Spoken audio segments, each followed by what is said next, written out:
Welcome to Seconds on a Saint, brought to you by Titletown Theology.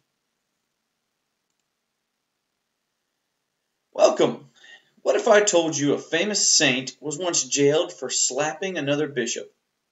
Welcome to Seconds on a Saint by Titletown Theology. I'm Ben Davis, your host today. Tonight I will take you on a short trek through the life of a saint, telling you the story, then revealing at the end the identity of the saint. So without further ado, let's proceed. Born in the 4th century, this saint was orphaned at a young age due to a pandemic. Left with a family inheritance and under the care of an uncle, this saint chose a different path than others with money.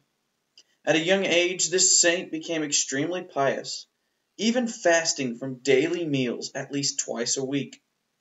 Known for the love of God and God's people, when made the Bishop of Myra, this saint would stop at no cost to make sure his flock was taken care of at all times. During a famine, this saint pleaded with a ship's captain for small amounts of grain from their ships to be given to his people. The saint pleaded and promised that when the ships reached their destination, their grain would be replenished. The ship's captain listened to the saint, and when they reached their destination, after giving some grain away, what was once taken was miraculously replaced. A second story from this saint takes us back to our opening. While at the Council of Nicene, our saint became so infuriated with one of the other bishops that the saint walked across the room and slapped the bishop for his words. Wow! This led to the saint being imprisoned for some time as the council not only debated the challenges, but also our saint's ability to tend to his flock.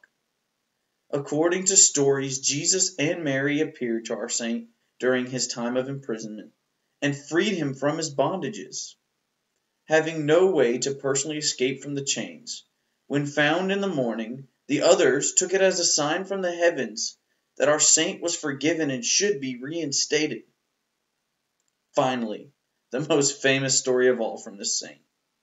A man who had no money for the dowry of his 3 daughters was left with few options for their future but prostitution or slavery.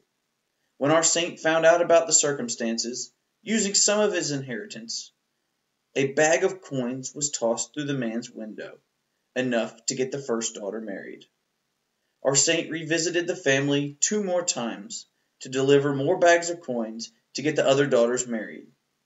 The last time, trying to be so discreet as to not be seen by the father, the saint dropped the bag down the chimney. In France, our saint is known as Pierre Noël. To the British, this is the story of Father Christmas, but to many around the world they call him Santa Claus.